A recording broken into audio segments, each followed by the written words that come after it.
Assalamualaikum warahmatullahi wabarakatuh. Bismillahirrahmanirrahim. Alhamdulillahirrahmanirrahim. Amma ba'du.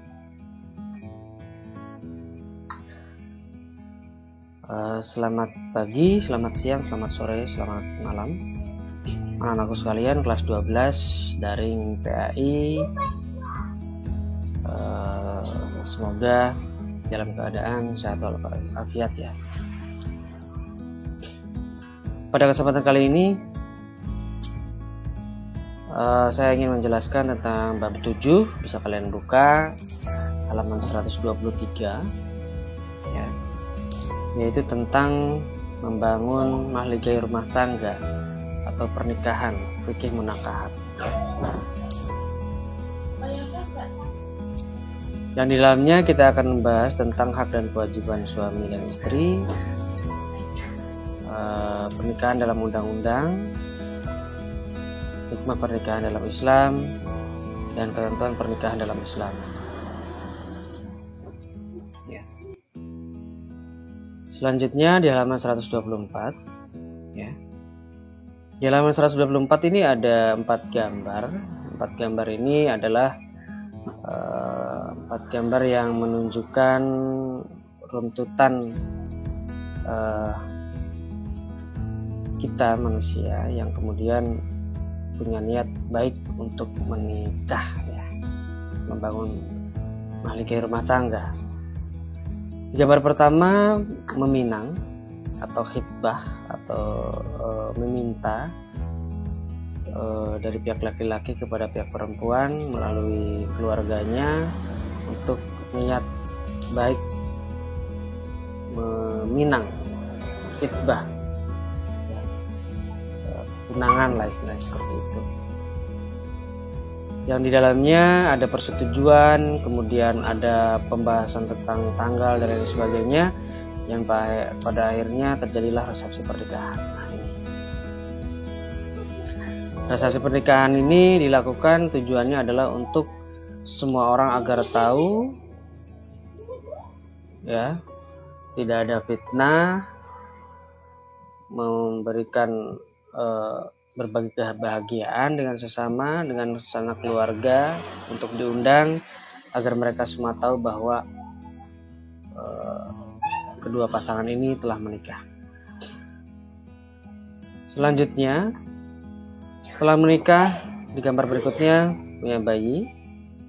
Setelah punya bayi, kemudian punya bayi berikutnya, sehingga berkeluargalah keluarga besar seperti ini.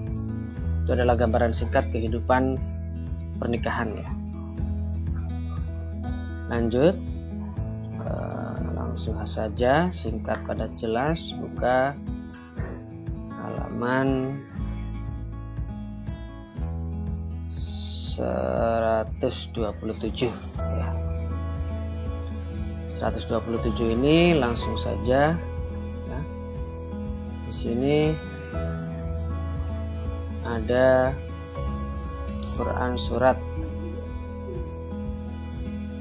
An-Nahl ayat 72, surat ke-16.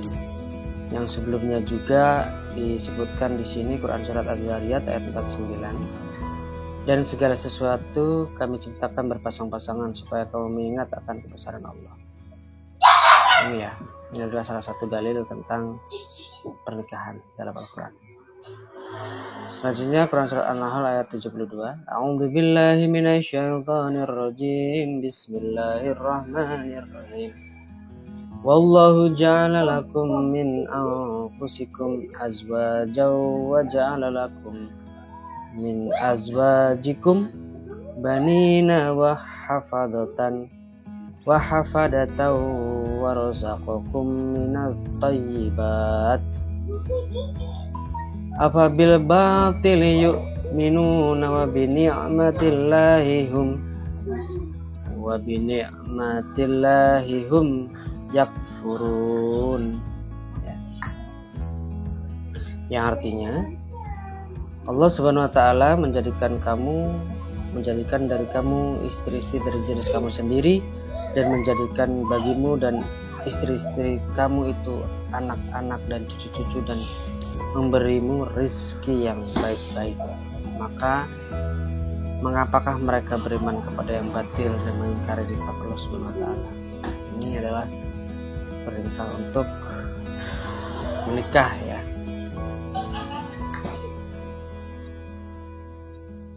Ayat tersebut menguatkan rangsangan bagi orang yang merasa belum sanggup agar tidak khawatir karena belum cukup biaya. Karena dengan pernikahan yang benar dan ikhlas, Allah Subhanahu wa taala akan melapangkan rezeki yang baik dan halal untuk hidup berumah tangga, sebagaimana dijanjikan Allah Subhanahu wa taala dalam firman-Nya. Dan kawinkanlah orang-orang yang sendirian di antara kamu dan orang-orang yang layak berkawin dari hamba-hamba Sahaya yang lelaki dan hamba-hamba Sahayamu yang perempuan.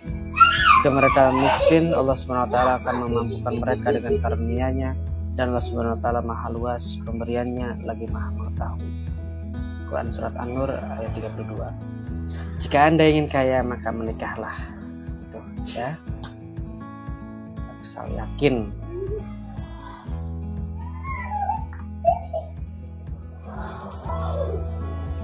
Di samping itu juga ada Quran surat An-Nur ayat 32 ya, yang tadi saya baca. Di samping itu juga ada hadis riwayat Al-Bukhari dan Muslim yang artinya, wahai para pemuda, siapa saja di antara kalian yang sudah mampu maka menikahlah, karena pernikahan itu lebih menundukkan pandangan dan lebih menjaga kemaluan. Jika belum mampu maka berpuasalah, karena berpuasa dapat menjadi benteng dari gejolak nafsu. Ini ya. Menikah itu membuat pandangan lebih dijaga, kemaluan lebih dijaga, karena hanya satu orang lah yang menjadi halalnya kita, yaitu suami atau istri kita. Selanjutnya di halaman 129, pengertian pernikahan ya. Secara bahasa arti nikah berarti mengumpulkan, menggabungkan atau menjodohkan. Dalam Kamus Besar Bahasa Indonesia, nikah diartikan sebagai perjanjian antara laki-laki dan perempuan untuk bersuami istri dengan resmi atau pernikahan. Sedangkan menurut syariah, nikah berarti akad yang menghalalkan pergaulan antara laki-laki dan perempuan yang bukan mahramnya, yang menimbulkan hak dan kewajiban masing-masing. Pada dasarnya sama, ada sebuah perjanjian, ada sebuah ikatan, pengumpulan, penggabungan ya. Di dalamnya terdapat hak dan kewajiban antara masing-masing istri dan suami. Sedangkan dalam Undang-Undang Pernikahan Nomor 1 Tahun 74, definisi atau pengertian perkawinan atau pernikahan ialah ikatan lahir batin antara seorang pria dan wanita sebagai suami istri dengan tujuan membentuk keluarga rumah tangga yang bahagia dan kekal berdasarkan ketuhanan Yang Maha Esa. Ini ya. Itu dalam undang-undang.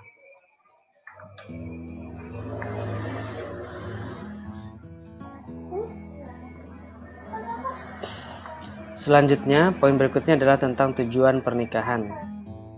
Tujuan pernikahan ini tentunya adalah tujuan yang positif dan mulia, karena tujuan itu menentukan niat di awal seperti apa ketika menikah. Pertama, untuk memenuhi tuntutan dari naluri manusia yang asasi.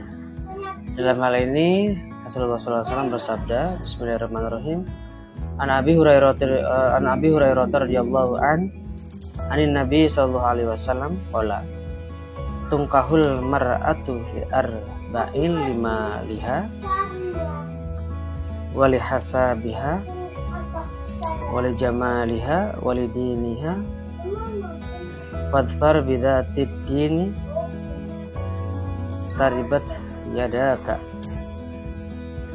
Yang artinya, dari Abu Hurairah radhiyallahu an, dari Nabi Muhammad SAW, beliau bersabda, wanita dinikahi karena 4 hal, karena hartanya ya,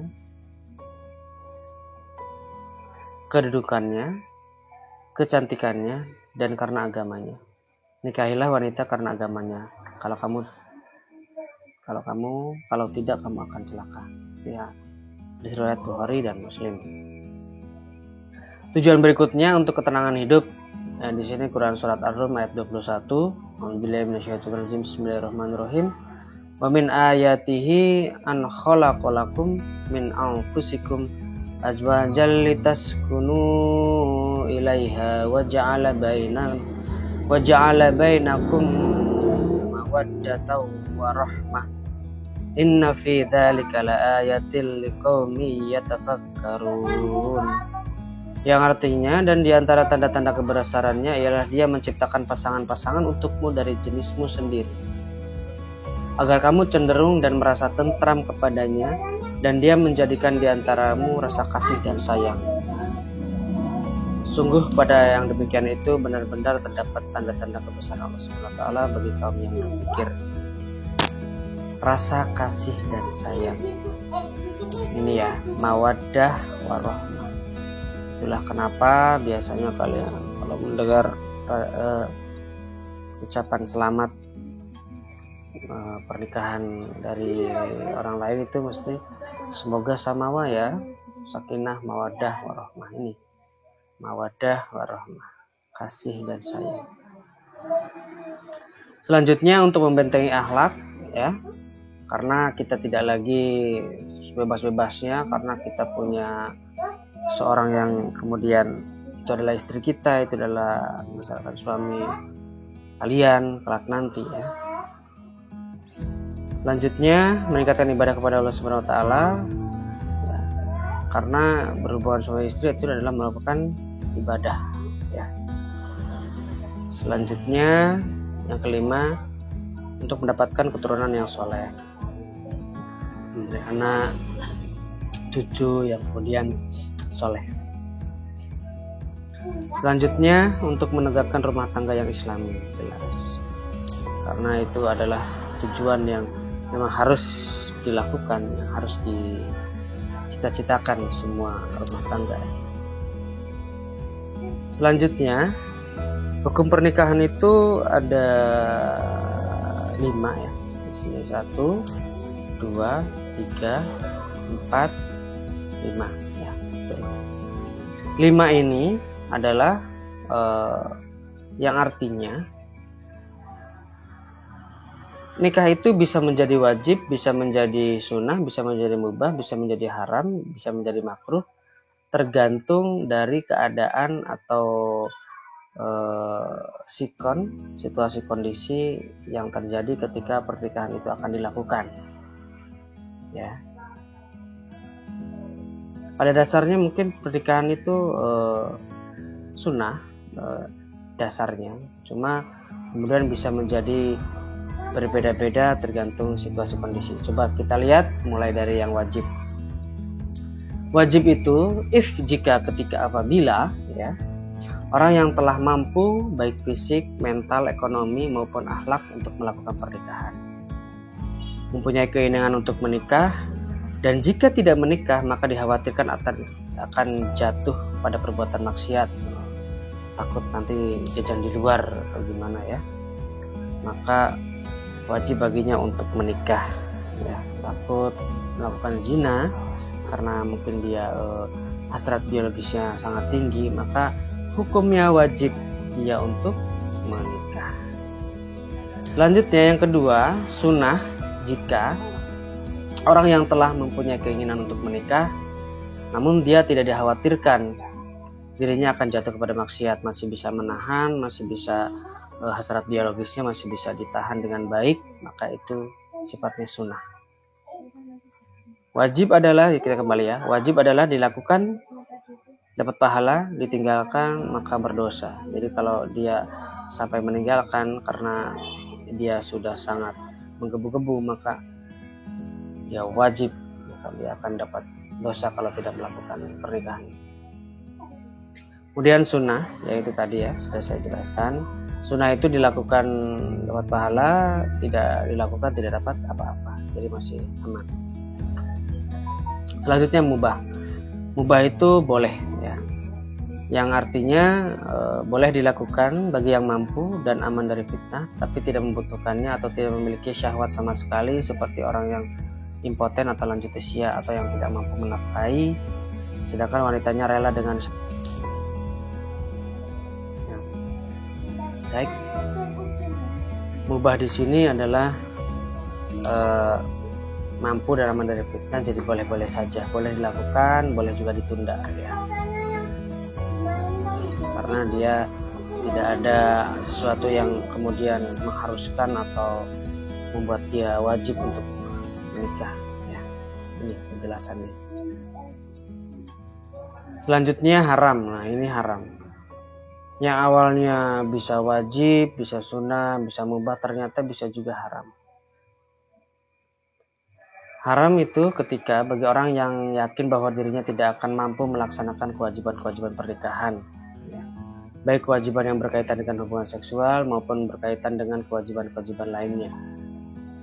Pernikahan seperti ini mengandung bahaya bagi wanita yang akan dijadikan istri, sesuatu yang menimbulkan bahaya dilarang dalam Islam. Contoh, dia punya penyakit AIDS, maka dia haram untuk menikahi perempuan karena takutnya mencelakai si perempuan. Contoh lain, jika dia niat menyakiti si perempuan ketika dia ingin menikahi, tak nikahi tapi nanti tak KDRT, itu juga boleh. Jadi itu haram. Haram adalah dilakukan dosa, ditinggalkan ya tidak apa-apa. Ini haram itu ya. Jadi misalkan merugikan sesuatu yang bisa merugikan si pasangan istri. Samping itu juga tidak mampu menafkahi, baik nafkah lahir, nafkah batin, maka itu haram. Selanjutnya makruh. Makruh itu lebih baik ditinggalkan atau ditinggalkan dapat pahala. Jika dilakukan ya tidak apa-apa. Yaitu bagi seseorang yang mampu menikah tetapi dia khawatir akan menyakiti wanita yang akan dinikahinya, atau menzalimi hak-hak istri dan buruknya pergaulan yang dia miliki dalam memenuhi hak-hak manusia, atau tidak minat terhadap wanita dan tidak mengharapkan keturunan. Itu makruh ya. Jadi ada kekhawatiran nanti tidak bisa memberikan nafkah dengan baik, maka itu makruh. Selanjutnya di halaman 133 itu adalah tentang siapa saja sih yang boleh atau yang tidak boleh ya di sini. Tidak boleh untuk dinikahi, yaitu mahram. Mahram di sini ya orang yang haram untuk dinikahi. Kalau secara singkatnya di sini ada dua macam ya. Mahram abad, ya, wanita diharamkan untuk dinikahi selama-lamanya seperti satu keturunan, satu susuan, mertua perempuan, anak tiri jika ibunya sudah dicampuri, bekas menantu perempuan dan bekas ibu tiri. Ya, itu adalah yang diharamkan untuk dinikahi selama-lamanya. Satu keturunan jelas kakak kandung, adik kandung, ada kakek, ada nenek, ada paman, ada bibi, ada mertua, banyak. Di sini dijelaskan. Selanjutnya ghairu mu'abbad, yaitu mahram sebab menghimpun dua perempuan yang statusnya bersaudara, misalkan saudara sepersusuan, kakak dan adiknya. Itu nggak boleh kemudian sekaligus. Hal ini boleh dinikahi tetapi setelah yang salah satunya sudah tercerai atau meninggal dunia. Sudah bercerai atau meninggal dunia itu boleh. Kalau ini selamanya mu'abbad, kalau ini boleh ketika ada sesuatu status ya tertentu.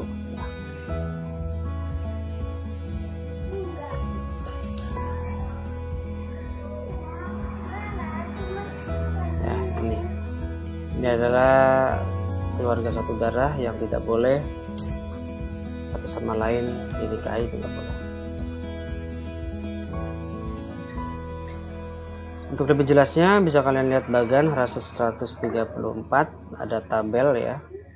orang-orang yang tidak boleh untuk dinikahi atau mahram ya. Untuk lebih mudahnya, orang yang paling dekat untuk kita bisa nikahi adalah sepupu ya. Sepupu kita itu boleh untuk dinikahi. Yang lebih dekat dari sepupu, maka itu tidak boleh.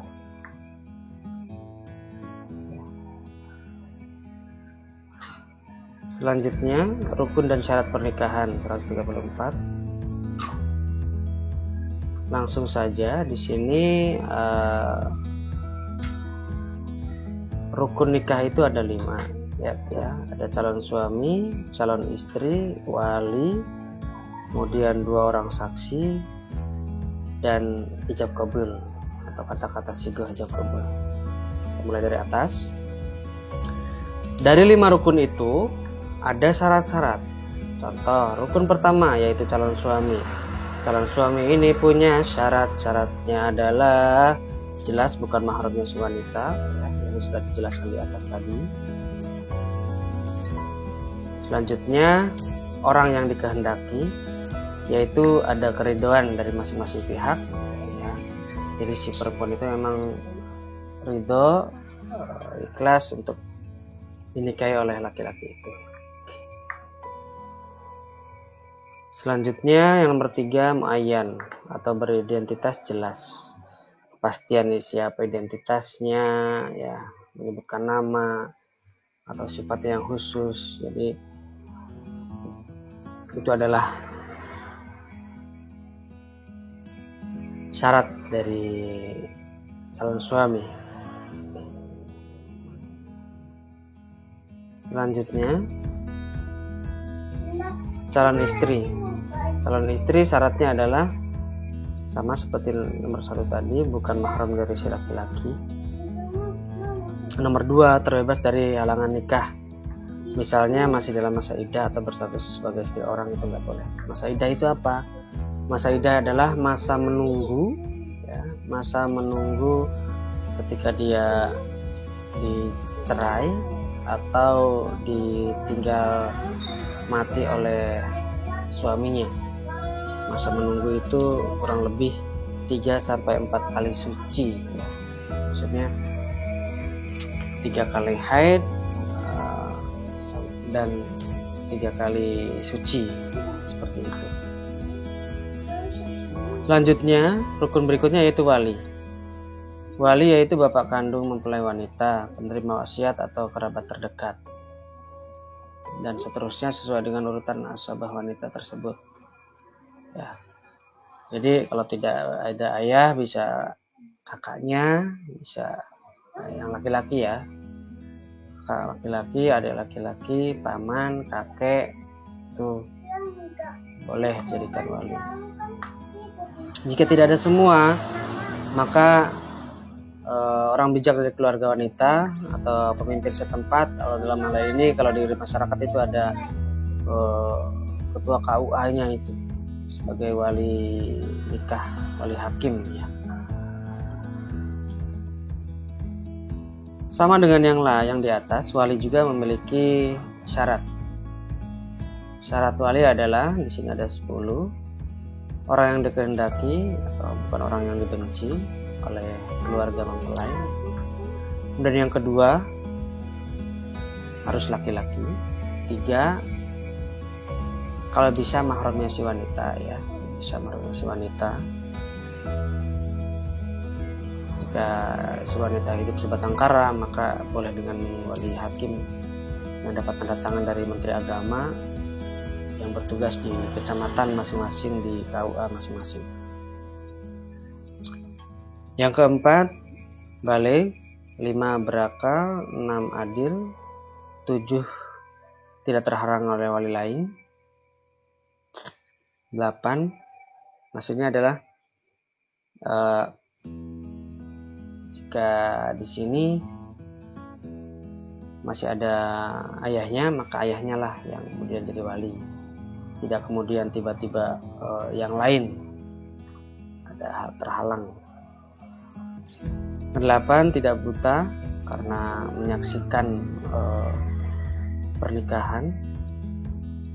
9, tidak berbeda agama, ya, harus muslim. 10, merdeka, bukan budak.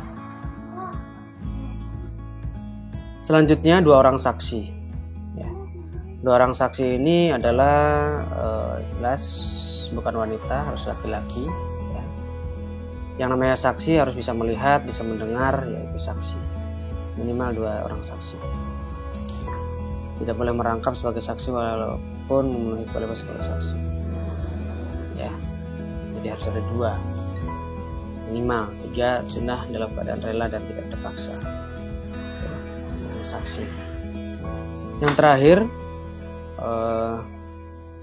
ijab qabul. Jadi ada kata-kata ijab, ada qabul, ada permintaan dan ada penerimaan, ya. Syarat-syarat dari sigat ijab qabul itu sendiri adalah tidak tergantung dengan syarat lain, ya, memang ini syarat yang harus. 2, tidak terikat dengan waktu tertentu. 3, boleh dengan bahasa asing, bahasa Arab boleh, bahasa Jawa boleh, bahasa Indonesia boleh, bahasa Sunda boleh, atau bahasa-bahasa yang lainnya. Yang keempat, dengan menggunakan kata tajwiz, wa tajwizaha wa nikahaha bi mahril madzkur. Ya, itu harus jelas, saya nikahi, saya kawini, seperti itu. Yang kelima, kabul harus dengan ucapan qabil tu nikahaha wa tajwizaha, yang boleh didahulukan dari ijab, ya. Ini kabul, memberikan, mengabulkan, menerima.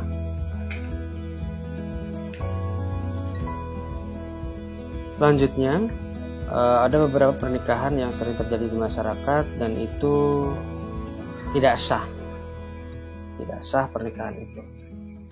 Sini ada 1, 2, 3, 4, 5, 6, 7, 8, ya. Bisa dilihat.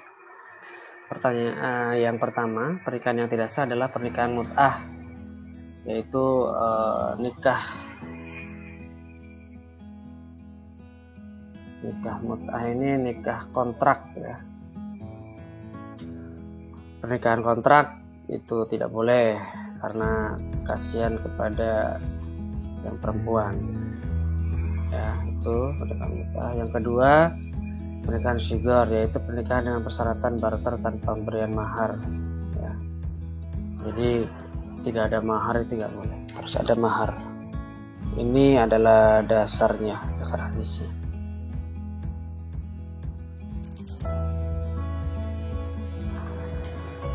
Yang ketiga, pernikahan muhallil, yaitu pernikahan seorang wanita yang telah ditalak 3 oleh suaminya, yang karena diharamkan untuk rujuk kepadanya, kemudian wanita ini dinikahi laki-laki lain dengan tujuan untuk rujuk. Nah, ini gak boleh, karena sudah talak 3, akhirnya kan tidak boleh tuh rujuk lagi. Akhirnya disuruhlah dia menikah dengan laki-laki lain dan akhirnya ditalak. Nah, ketika talak itu terjadi, maka bisalah dinikahi oleh yang suaminya yang lama.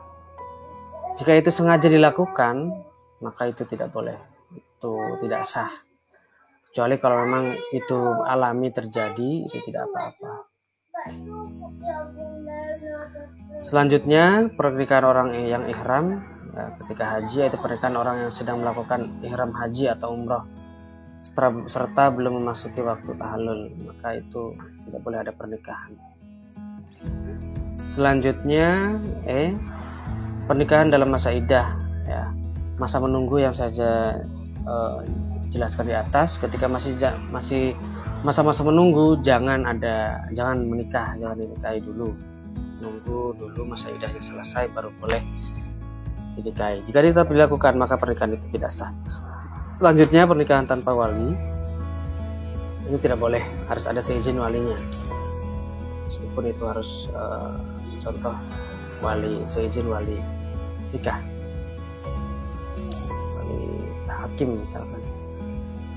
Kemudian pernikahan dengan wanita kafir selain wanita ahli kitab, ya ini Jika kafir tidak boleh dinikahi, jika non muslim tidak boleh dinikahi, kecuali ahli kitab. Ahli kitab itu adalah perempuan-perempuan Yahudi Nasrani, ya, yang pada waktu itu masih mengikuti ajarannya nabi-nabi terdahulu. Itu tidak masalah, yang tidak bisa move on dari Injilnya Nabi Isa, Injil yang asli ya, Nabi Isa, itu boleh. Kalau sekarang sudah tidak ada ahli kitab karena sudah menjadi agama yang berbeda, tidak seperti murni Nasrani dulu, umatnya Nabi Isa. Jadi ini ya, tidak sah jika berbeda agama. Maksudnya terakhir, menikahi mahram, ya. Tidak sah ketika dia menikahi orang yang semahram dengan dia, atau dia orang yang haram untuk dinikahi, seperti yang dijelaskan di atas tadi. Selanjutnya, pernikahan menurut Undang-Undang Nomor 1 Tahun 74. Ya. Sini bisa kalian dibaca. Ya. Yang di dalamnya kurang lebih sama seperti dengan agama, karena itu adalah sebuah hukum kompilasi negara dengan agama,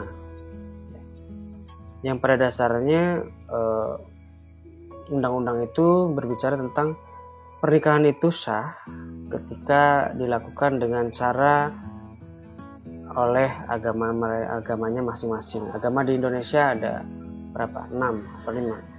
Ada 6. Maka harus dengan sesuai dengan ajaran agamanya masing-masing. Itu inti dari undang-undang itu. Selanjutnya, hak dan kewajiban suami istri. Hak dan kewajiban suami istri ini bisa dilihat, ya. Pertama, kewajiban bersama suami dan istri yaitu sebagai berikut. Sama-sama kewajiban ya antara suami dan istri. Memelihara dan mendidik anak dengan sebaik-baiknya, itu adalah kewajiban bersama. Kemudian berbuat baik terhadap tua, ipar, dan kerabat lainnya, baik suami atau istri.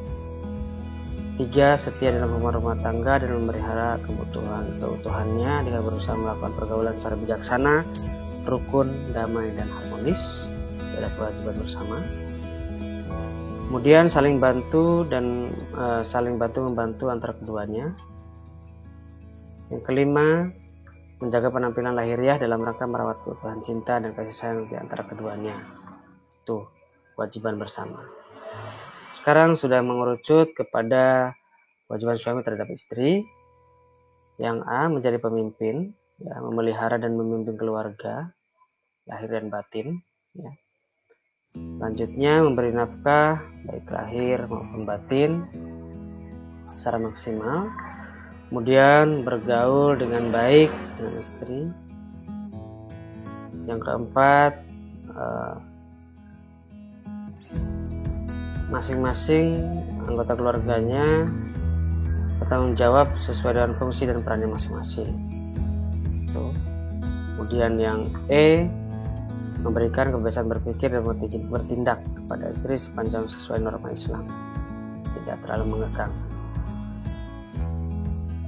Setelah kewajiban suami, maka masuk ke dalam kewajiban istri terhadap suami. Bisa dilihat di halaman 139. Kewajiban istri terhadap suami adalah taat kepada perintah suami selama perintah itu tidak bertentangan dengan perintah Allah, bertentangan dengan ajaran agama Islam, maka taati. Yang kedua, menjaga diri dan kehormatan keluarga, menjaga harta, menjaga rumah dan sebagainya. Yang ketiga, bersyukur atas nafkah yang diterima, ya. DKI ya alhamdulillah, nah DKI ya diinteni ngono paling. Ya. Alhamdulillah dengan syukur atas nafkah yang diberikan oleh suami. Yang keempat, membantu suami dan mengatur rumah tangga sebaik mungkin, gitu ya. hak dan kewajiban dari istri dan suami. Selanjutnya, kesimpulan dari di atas akan muncul hikmah atau manfaat atau imbas positif daripada pernikahan. Pertama, terciptanya hubungan antara laki-laki dan perempuan, ya, ikatan suci yang halal diridhoi Allah. Kedua, keturunan yang sah dari hasil pernikahan. Yang ketiga, terpeliharanya kehormatan suami dan istri dari perbuatan zina karena sudah halal. Keempat, terjalinnya kerjasama untuk cita-cita bersama dalam mendidik anak dan menjaga kehidupannya. 5. Terjalin silaturahim antara keluarga besar, suami dan istri. Itu adalah hikmah dari pernikahan. Ada asimilasi yang nomor 5 ini, ya. Misalkan berbeda suku, maka suku itu akan bersaudara dengan suku yang lainnya. Itu bagus. Selanjutnya, perilaku mulia apa sih yang kemudian bisa kita dapat dalam kehidupan sehari-hari dari bab ini? Ya, bisa dilihat di sini ada 8 poin. 1. Melaksanakan perintah Allah. Salah satu perintah Allah yaitu dengan menikah. Ya. Yang kedua, melaksanakan perintah Rasulullah juga. Yang ketiga, memelihara keturunan, ya, perbanyak umat yang bermanfaat, yang berbakti kepada kedua orang tua, ya, yang soleh-soleha. Yang keempat, mencegah masyarakat dari dekadensi moral. Maksudnya adalah jangan sampai kemudian berzina, kemudian melakukan sesuatu yang dilarang oleh Allah Subhanahu wa taala di luar pernikahan. Nomor 5, ya, mencegah masyarakat dari penyakit-penyakit HIV, AIDS itu, ya, karena berganti-ganti pasangan. Kemudian yang nomor 6, melahirkan ketenangan jiwa, tenang, ada orang yang bisa diajak bicara, diajak curhat. Itu adalah perilaku yang bisa kita rasakan ketika mempelajari bab ini. Selanjutnya, meniti jalan bertakwa, ya, takwa menjalankan perintahnya dan menjauhi larangannya. Yang terakhir, memperkokoh dan memperluas persaudaraan. Melalui pernikahan berarti telah menyatukan dua keluarga besar dalam memperkokoh tali persaudaraan. Itu dia. Itu adalah penjelasan terakhir, ya. Jadi kesimpulannya adalah pernikahan ini mulai A dari A sampai Z sudah kalian pahami di atas. Bisa kalian baca lagi. Jika ada yang ditanyakan atau tidak jelas bisa dibahas di Google Classroom. Terima kasih perhatiannya, semoga ilmunya bermanfaat. Mohon maaf bila ada salah-salah kata. Terima kasih. Wallahu muwaffiq ila aqwamit thoriq. Wassalamualaikum warahmatullahi wabarakatuh.